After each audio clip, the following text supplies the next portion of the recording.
Hello everyone, welcome back to my YouTube channel. Another useful and informative video which is about how to fix apps is not opening on iPhone after iOS 17 update.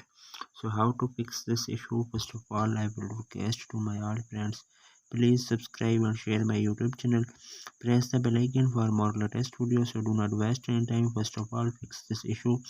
So on iPhone apps not opening. So first of all, you have to turn off your iPhone and back on. So then if you have restart or power off and power on, you want press the volume up button, press the volume down button, press the power button. When you see appears Apple logo on your screen, then 10 to 20 seconds wait, and then your mobile is restarted, and then your problem will be fixed. If there are this first solution is not working, their second solution, you have check app update. So then you have open the app store.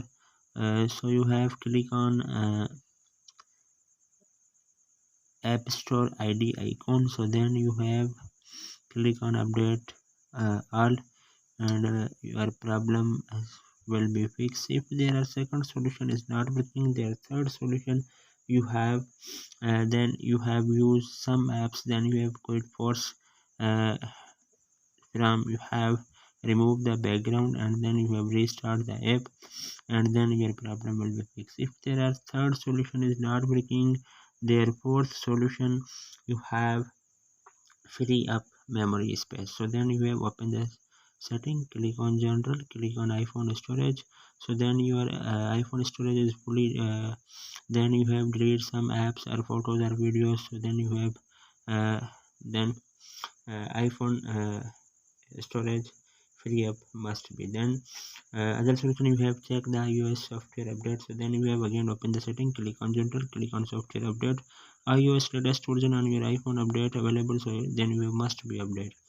Then other solution, you have delete and reinstall apps, and then you have any apps is not opening, so then you have remove, and then you have reinstall from app store. Then last solution, you have reset all settings. So then you have again open the setting, scroll up, then you have click on general, scroll up, then you have click on transfer or reset, then you have click on reset all setting, and then you have enter a iPhone passcode, and then 10 to 20 seconds wait, and then only reset all setting on iPhone. Do not lose any data on your iPhone, only reset setting, and then your problem will be fixed and 100% working. So hopefully guys, after watching this video, you will all know. If you have any problems, so please let me know in the comments box. Thanks for watching. See you in the next video. Do not forget to subscribe and share my YouTube channel.